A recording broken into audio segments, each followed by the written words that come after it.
So we're gonna go meal 1, meal 2, meal 3, meal 4. Some people call it breakfast, lunch, and dinner and a snack, but a snack is scheduled. Snacking is not a snack, okay? Snacking is mindless, not weighed out, not accounted for, fucking while you're munching. The bag's open. The bag's open. Diving in. The brain is stuck on the Netflix. You're munching so loud you gotta turn up the volume and put the subtitles on, all right?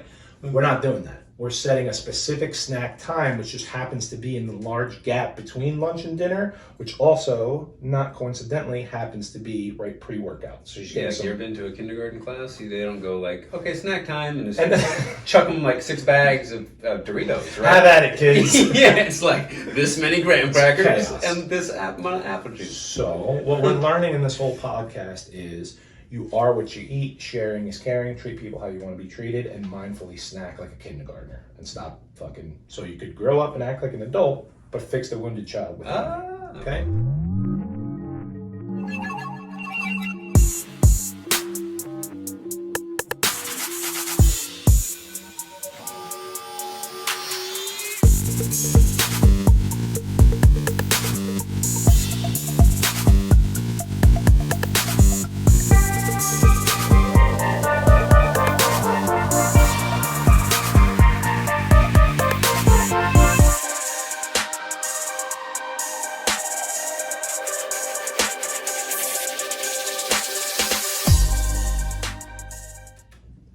Welcome back to The Bridge Podcast. I'm Sean Nixon. Jonathan Matthew. How you feeling today, man?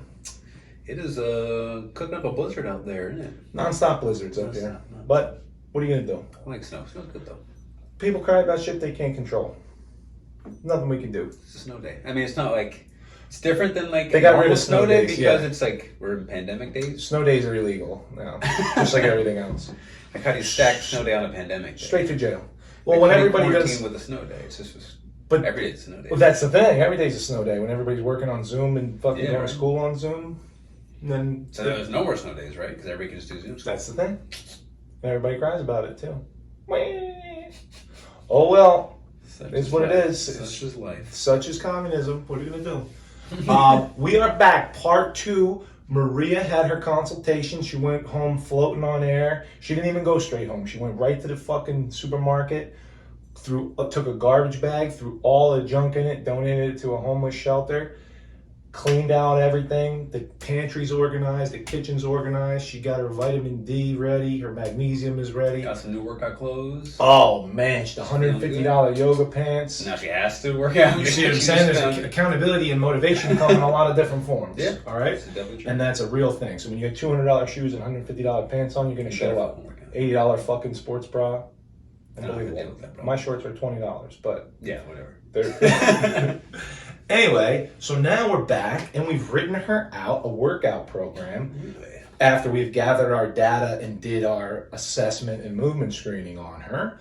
And more importantly, we've written her a diet so she can actually get to her goals. And just to recap, that first week, we're starting to get the movement going for sure. But all she's doing is going for walks and eating normally, and normally meaning what she was been doing, just becoming aware of it and tracking it and writing it down. Awareness. Then on week 2, maybe we made some substitutions and now we're eating healthier, but still don't know where we're at calorie-wise. Yep.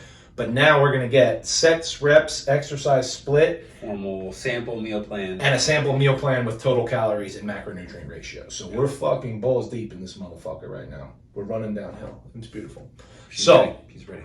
She's ready for everything. So we're going to do well, it's not even a 4-day split at first. We could change it to a 4-day split, but right now it's 4 days a week of resistance training. Day 1 is lower body. Day 2 is upper body. Day 3 we'll have just rest or even active rest because we're not going to add cardio in the beginning. And then lower body, upper body again, and then maybe 2 days of rest and we're back at it on Monday type of thing. Down the road, we'll get fancier with the split and the exercise, and 1 to 2 of those days we'll add cardio, but we'll get to that. But point being, the lesson there is you don't play your fucking ace card of cardio right off the bat, because then you're just adding more cardio and taking away food and adding more cardio and taking away food, and you get diminishing returns there. Yeah, I mean, and to follow up on like the week 1, week 2, we're going slow and steady. Everybody wants to jump in the deep end when they don't know how to swim. We're just they go keto, no 1,000-calorie deficit, no carbs, intermittent fasting, 6 days a week, and we're gonna go from there. It doesn't work, guys. Yeah. Just keep in mind, life is longer than you think. And you're like, but what if I don't get there right away? I'll tell you what happens, because we both have experienced that, is that you go balls deep in, unsustainable, so you drop off, like, okay, I'm gonna reset, go balls deep, doesn't work again. So when you go balls deep too early, the party ends real soon. And nobody has a good time. Nobody has a good time. All right, so it's better to fucking let the party go for a long time. Just a tip for a little bit. Tease yourself. And you tease yourself in, and everybody has a good time.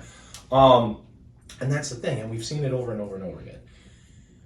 And she's also a new, beginner to lifter. She's a casual runner, like we said. Yep. So, we could go 4 separate days of workouts, but because she's a beginner, she's going to get those newbie gains, those beginner gains. So there's not really a need. Yep. If you're a trainer programmer for yourself, the best thing you can do at this stage, if this relates to you, like you're a very beginner, keep it simple.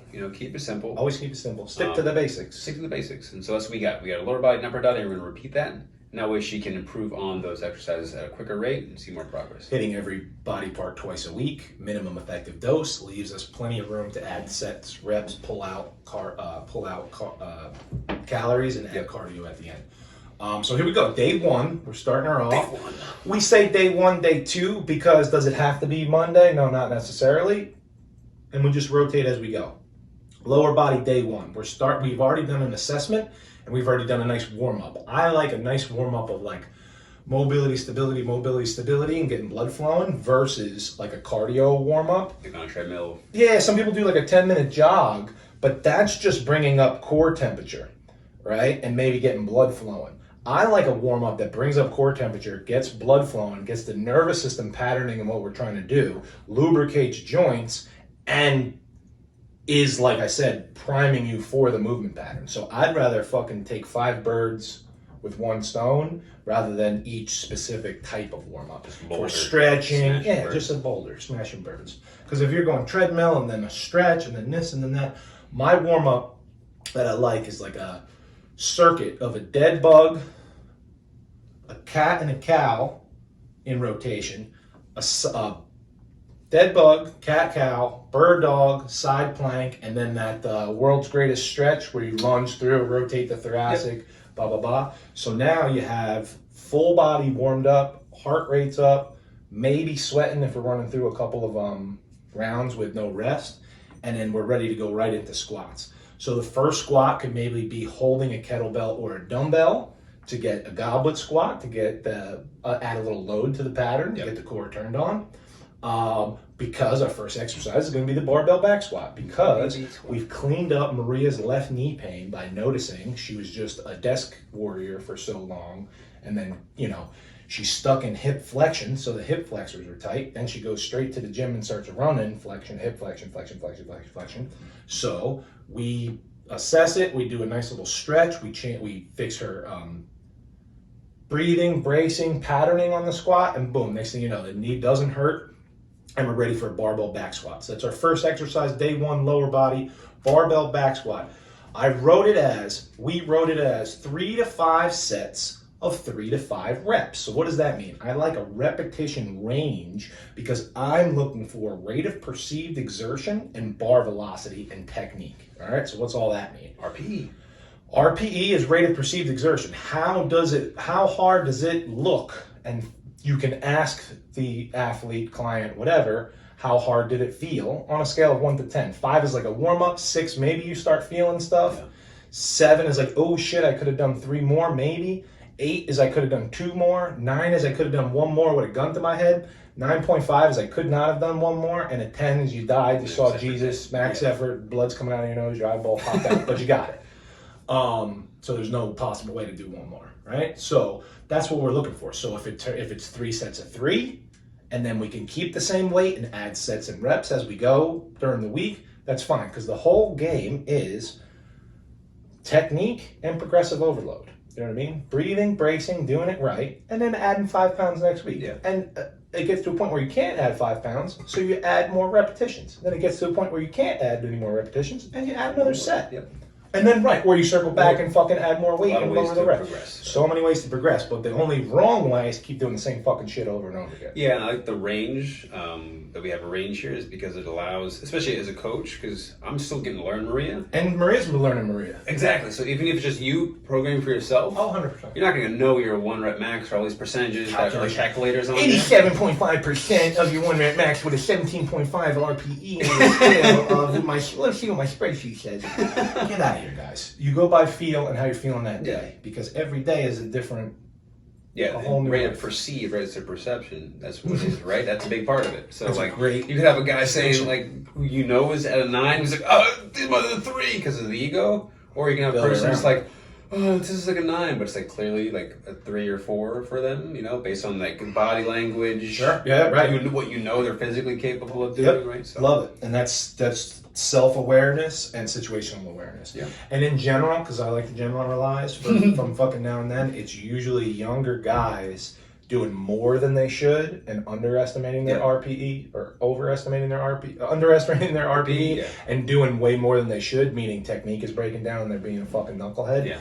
And women in general underrating their RPE and holding themselves back for whatever. Yeah. Just normal fears. I'm not judging there, just a discernment, not a judgment. Yeah, just an observation. Just an observation, not a judgment of and then that's how you empower them to do more within good technique. Yeah. So explains the rep range. So if it's 3 sets of 3, that's great. If it's 5 sets of 5 because it's too easy, that's still great, and you just increase the weight next time. Yeah, why don't we go like 3 sets of 12, like a typical That's great. in a magazine bodybuilding? Such a great question. So if she was on her own, maybe she would be doing 3 sets of 12 of a goblet squat or a machine situation, just because it's safer without a spotter and a coach there. But the barbell back squat is going to use every single muscle in the body pretty much, and it's a heavy compound major mover. So we're looking for different energy systems and different kind of stuff. So basically what we're doing is hitting hard and heavy compound stuff, and then we'll get to single leg unilateral stuff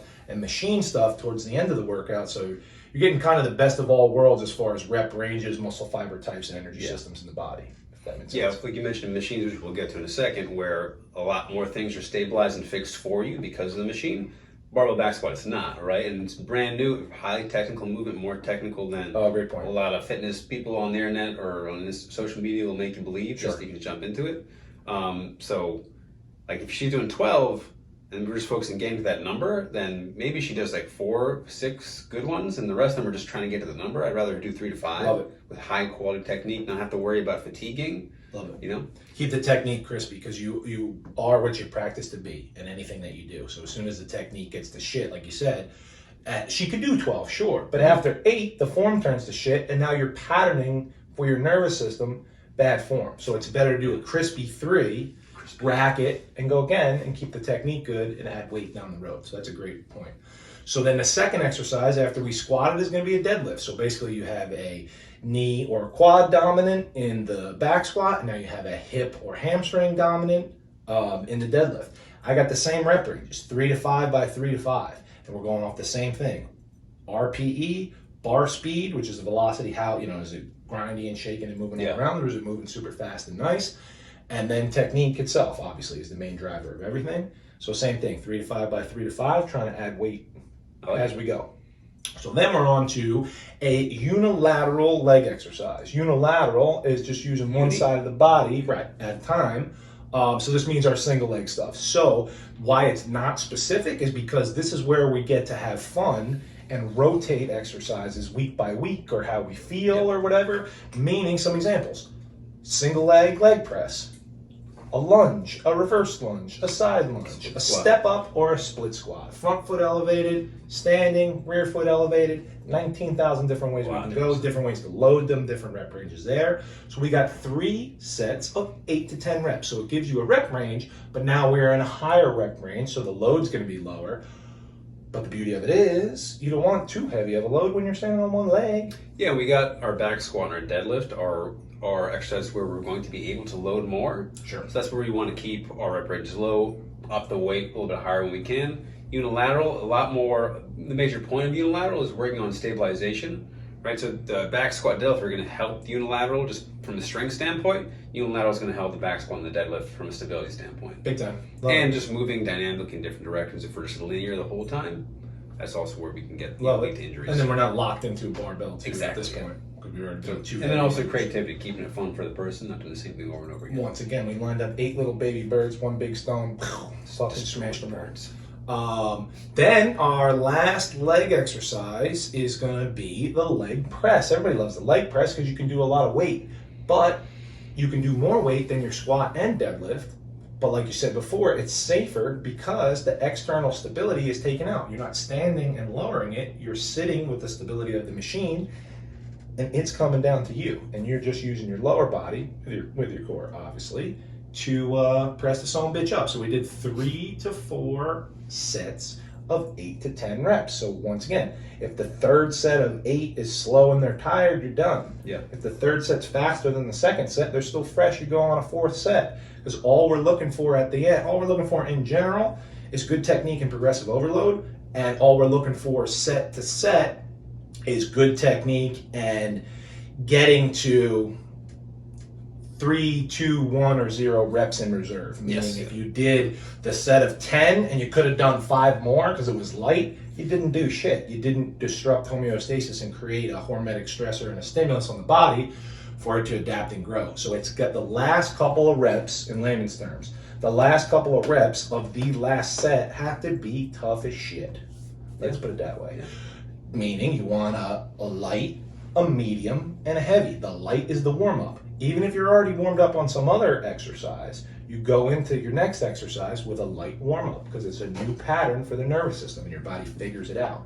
Then your second set is a ramp-up where you're going heavier just to kind of feel where the heaviest one is going to go. That's a stepping stone set. Then the last set is, oh shit, let's buckle up, here we go. This is where the money's at. Those first sets were all warm-up just to get here, and we're going to try to figure out to get the last 2 reps, let's say, super tough, racket, high five, we're done. All right, so we got back squat, deadlift, a single leg joint, the leg press, and then we're going to end with a core exercise. That's what I'm calling lower body, right? Yeah. So what could a core exercise be?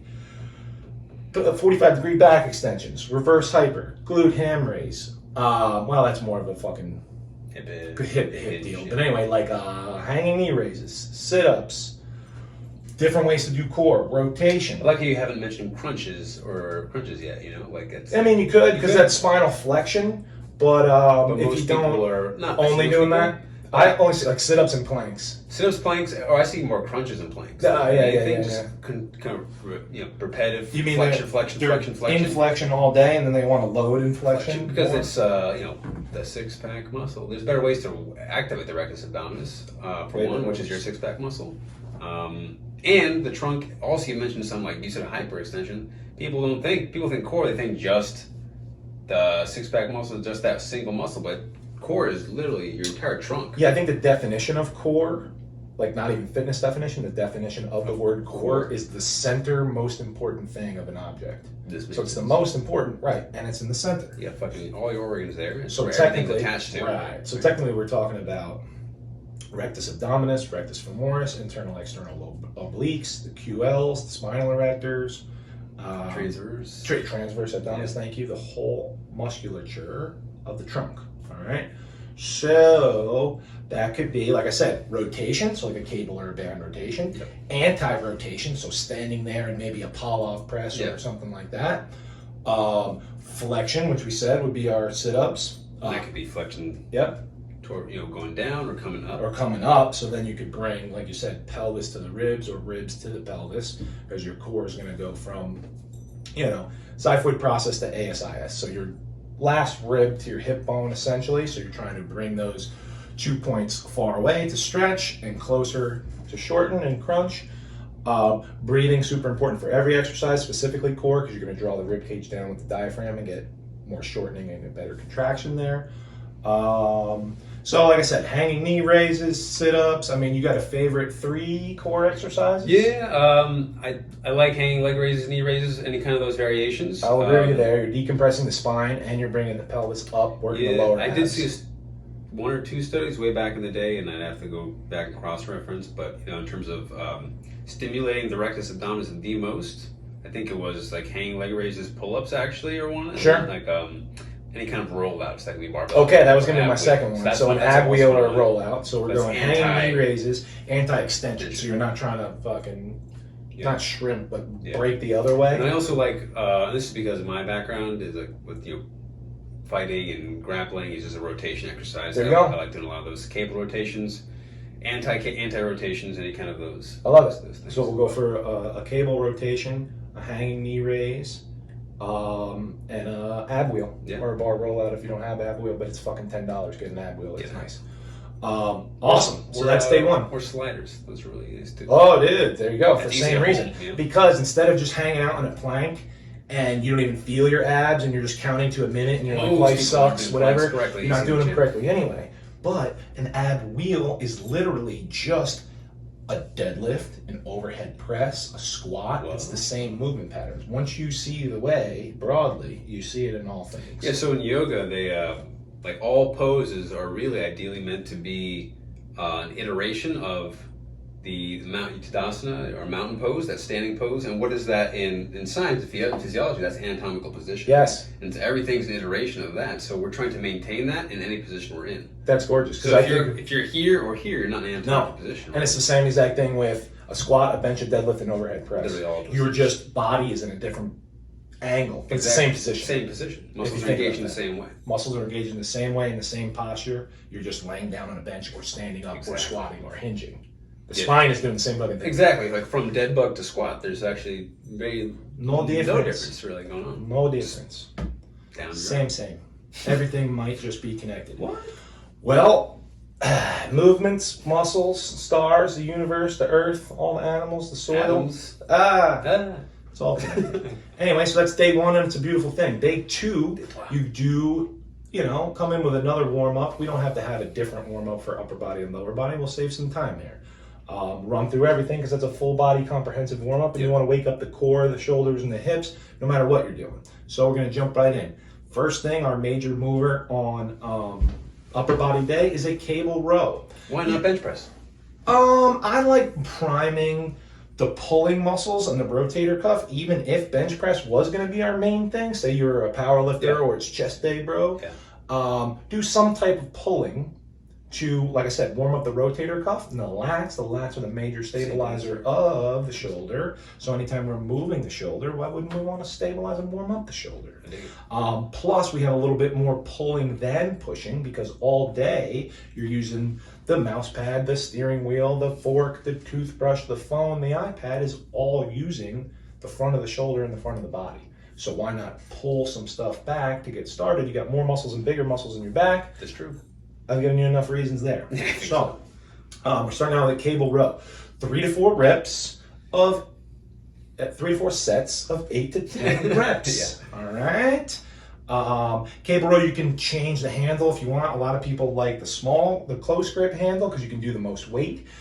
Everybody's shoulders are different and everybody's arms are different. So you basically want to look for something where you can get the elbows as deep as you can behind the body. So for me, I like a neutral grip handle that's like out here because I get a little hunched in when I do the close grip handle and I don't like it. No. I don't like it. So individual handles work well or like a medium grip for that. Then we move on to the bench press. So now we've done 8 to 10 reps, 3 to 4 sets of a row.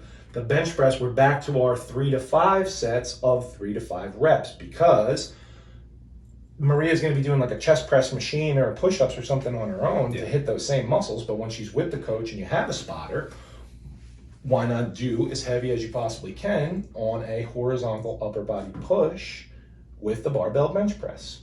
Not that you have to, not that we couldn't do a shoulder press, not that we couldn't do something else, but Maria's ready for it and she's interested in it. So once again, it makes it fun and there's plenty of room for progressive overload. Yeah, 100%. So that's another thing when you're looking for exercise selection. It's always goal, safety, and technique, but then it's the ability to go up.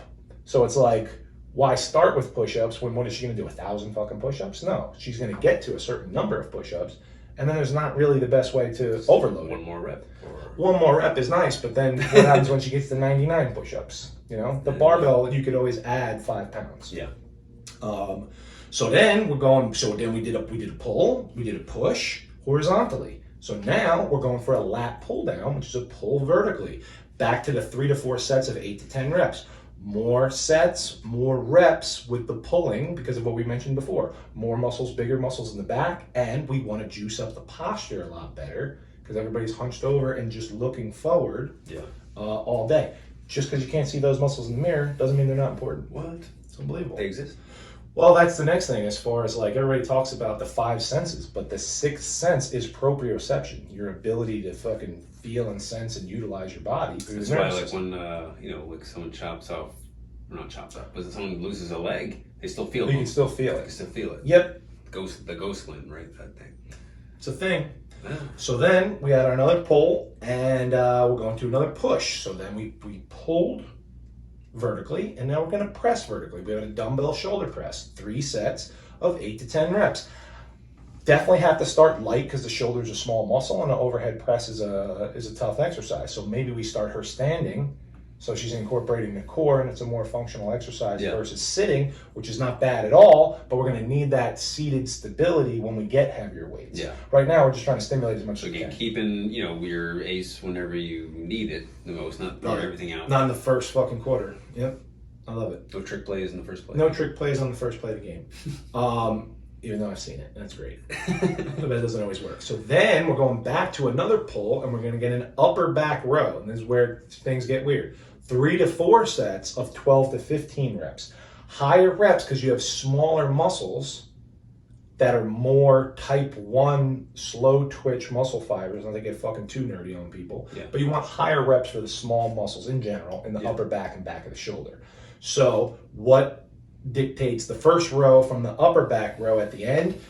The elbows getting close to the body and tucked in is going to buy us more lats just because of how the fibers run.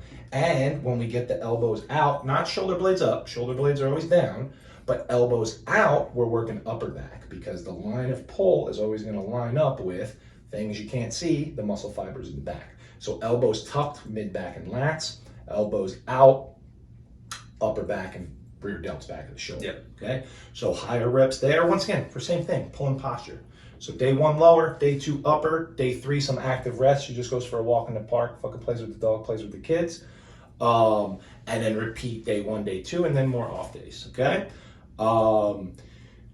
Once we get months in, you can change exercises and stuff like that. But in the beginning is exactly what you said. She's got to learn the patterning, and the only way to get better at something is practice it. Yeah.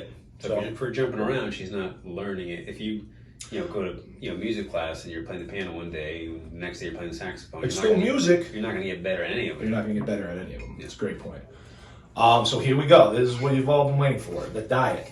So we've plugged in Maria's height, weight, age, gender, activity levels, whole bunch of stuff into not one, but several internet calorie calculators, used our own intuition, common sense, and most importantly, experience, and made kind of a mean average of those numbers.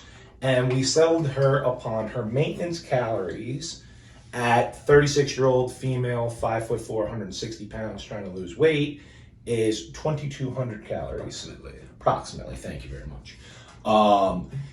Most people fucking, once again, want to start at 1,000 calories, 1,200, and starve themselves because they think more is better and faster is better. But ironic because it's less, right? yeah, right. More of a deficit, less food. But what happened to the fucking rabbit in the race? He lost. The fucking turtle won because he never stopped going slow and steady. Taking steady progress is. Okay. So even the first week she's becoming mindful and tracking. The second week, she's adding healthy substitutions. The third week, she's trying to find that 2,200. Then, by week 4, the walking, the water, the better sleep, the exercise has already dropped a couple pounds, and now we're ready to pull calories down. So we're starting this diet for her at 1,800 calories, which is approximately a 400 calorie deficit, which is going to approximately lose 1 to 2 pounds a week when we consider it's 3,500 pounds in a calorie. Yeah. In a pound of fat, to burn a pound of fat. That's where the 500 initial deficit stems from. That's where people get to that 1,200 right off the bat because you're like 7 days a week, 500 calories, 3,500 calories. Yeah. So we're very close to that. Yeah. But we're adding exercise, so muscle maintenance is Yes. good. So 18 is where we're starting. So we're gonna go meal 1, meal 2, meal 3, meal 4. Some people call it breakfast, lunch, and dinner and a snack, but a snack is scheduled. Snacking is not a snack, okay? Snacking is mindless, not weighed out, not accounted for, fucking while you're munching. the bag's open. The just bag's hands open. Diving in. The brain is stuck on the Netflix. You're munching so loud, you got to turn up the volume and put the subtitles on. All right? We're not doing that. We're setting a specific snack time, which just happens to be in the large gap between lunch and dinner, which also, not coincidentally, happens to be right pre-workout. So you Yeah, get you ever been to a kindergarten class? They don't go like, okay, snack time, and just And chuck them like 6 bags of Doritos, right? have at it, kids. Yeah, it's like this many graham crackers chaos. and this amount of apple juice. So what we're learning in this whole podcast is you are what you eat, sharing is caring, treat people how you want to be treated, and mindfully snack like a kindergartner and stop fucking, so you could grow up and act like an adult, but fix the wounded child within you. Okay? So meal 1, you call it breakfast if you want. You can intermittent fast, and fucking either way, you're breaking your fast. That's why it's called breakfast. So first meal of the day, we're looking at approximately 480 calories. We got 2 eggs with 2 egg whites, a piece of cheese, a cup of yogurt, and a cup of fruit. You got a favorite piece of cheese? Oh, dude, I can go cheese all day. Now, if we're not looking too much into health for Maria and we're looking for just weight loss, she could go super cheap and get the 60 cal slicer processed cheese joints that melt really well. But I mean, I'm a cheddar guy if you're just in general. But we went over the feta and the goat cheese and all these classic ones. Don't get me horny with cheese right off the fucking bat here. But the beauty of eggs is not only do we have all the vitamins in the world, and some really healthy fats, but it's a beautiful, complete source of protein. Yogurt, we're going to go non-fat Greek yogurt, so we're not worried about healthy fats or anything like that on that, because you're getting the healthy fats from the egg yolk, but we're getting some more protein there. And then fruit is going to be some healthy carbohydrates to get us going. And she has some flexibility with fruit there, you know. Flexibility with any fruit you want, and flexibility with how you cook the eggs, which is awesome because then it becomes sustainable because it's versatile the way you cook them. Fucking scrambled, hard-boiled, soft-boiled omelets. Dude, are you kidding me right now? Meal 2, some people call it lunch. We're calling it meal 2. Approximately 500 calories, 6 ounces of chicken breast on a salad. What is a salad? It's not fucking gross white romaine lettuce drowned in, it's not iceberg lettuce drowned in ranch dressing. Iceberg is like 95% water. Yeah, but if you have some iceberg, that's fine. Point being is this is where you throw in all your colorful vegetables. And in these calories, we're not counting fibrous vegetables because insoluble fiber, you're not really digesting it anyway. And this is how you get your veggies in, which is going to fill up some more volume so we're not hungry and mindlessly snacking later. So a salad, once again, is not some shitty just lettuce drowned in ranch dressing. We're going to get a whole array of your favorite vegetables. Yeah, mix of different colors even, with some balsamic. A good balsamic vinegar is fucking beautiful. You don't even need oil on this motherfucker, especially if you have good vegetables in the salad and you season the chicken properly. You're good to go.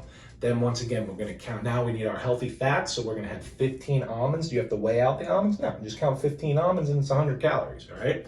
And then your carbs, so that's now you got protein, carbs, and fats in each meal. Each meal is balanced, another piece of fruit. So lunch is looking like a chicken on a salad with balsamic, 15 almonds for your crunch factor and your healthy fats, and a different piece of fruit, maybe a banana, maybe an apple, maybe go fuck yourself. You know what I mean? Meal 3, she ate lunch at noon.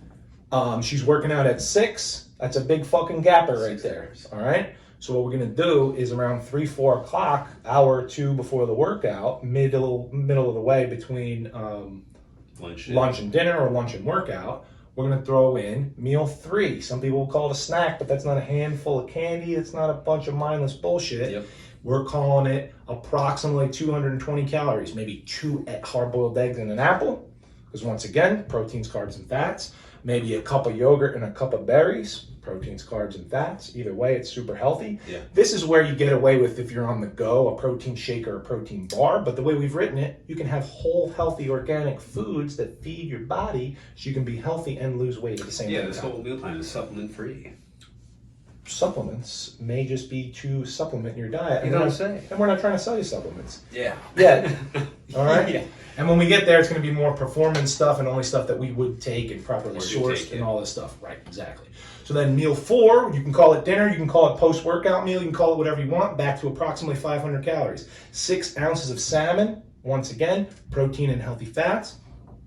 And this is where you're getting your omega-3 fats, so once again, avoiding supplementation. Half a cup of rice, which is nice because she used to mindlessly scoop 3 cups of rice and not weigh it out. Now we're just using a little scooper and getting a half a cup of rice and approximately a cup of vegetables. Why do I say vegetables?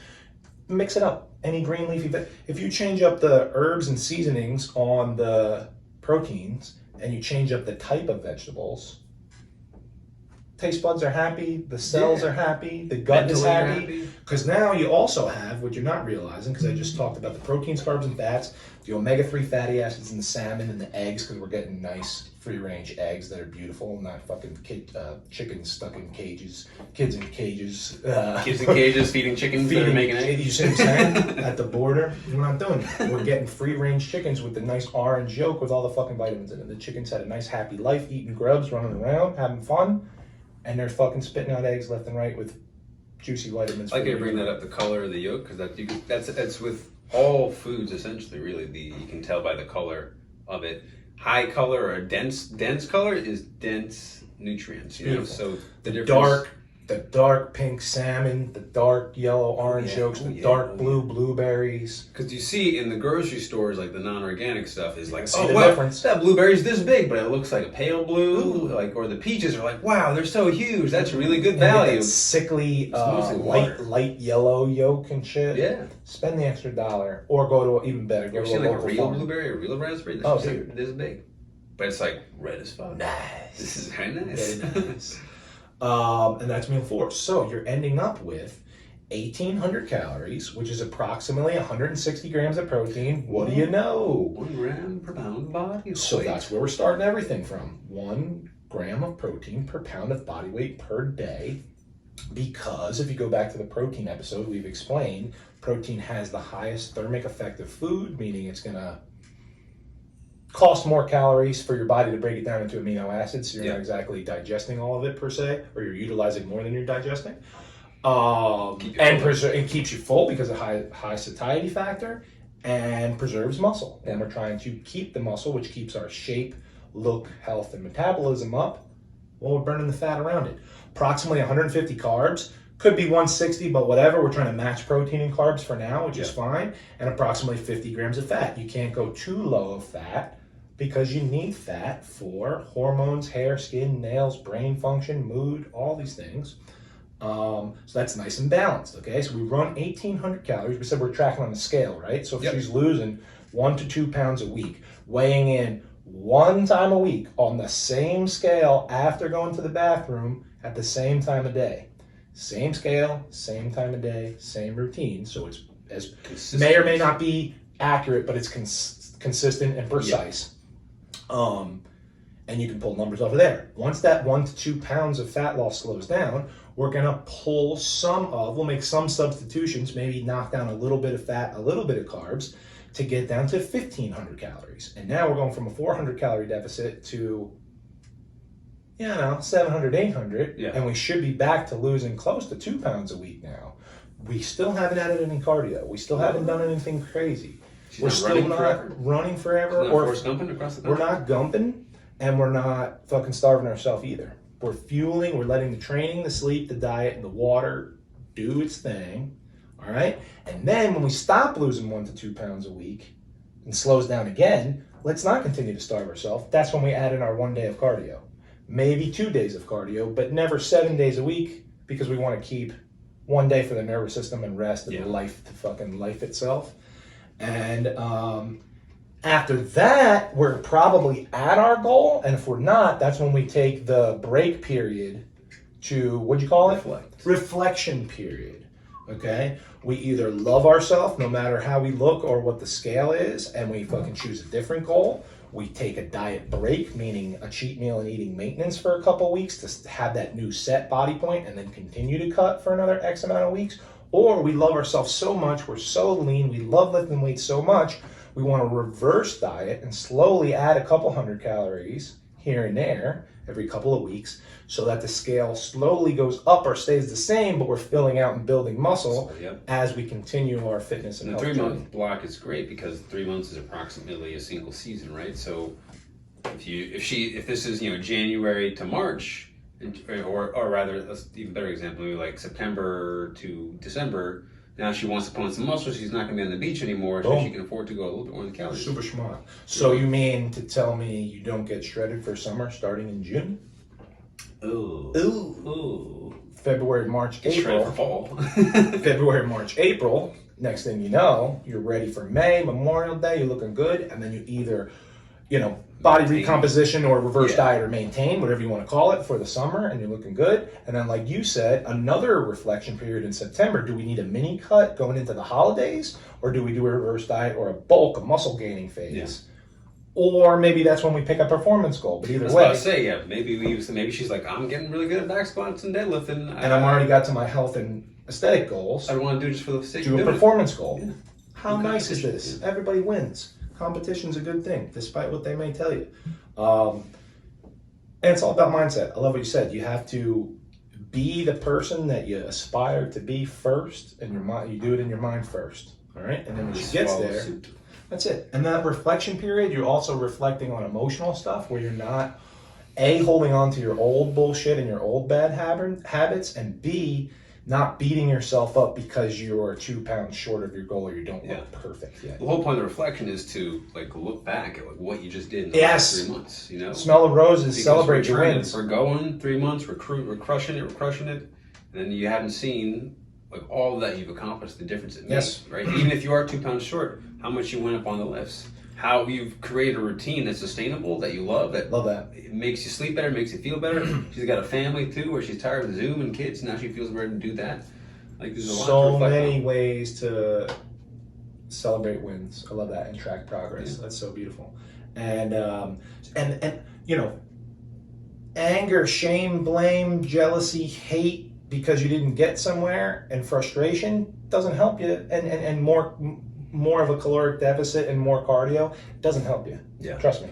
A reflection period at maintenance and then switching gears mindfully with good emotions is going to help. If anything, those emotions trigger that negative patterns, right? The anger and the shame, that goes right to the junk food, right? The anger and the shame, that goes right to, I'm going to go starve myself, right? So Maria's killing it. Hopefully you could learn these lessons and generally apply this template. And as you can see, it's like simple but complex at the same time. So that's why hiring a coach or a trainer is good, because not only do you have the motivation, accountability, and the ability to adjust this program on the fly, but then the whole support system that we talked about. The template itself is very simple. The exercises are very simple, but the why and the how, that's where it gets complex in the way that you can explain it at a high level.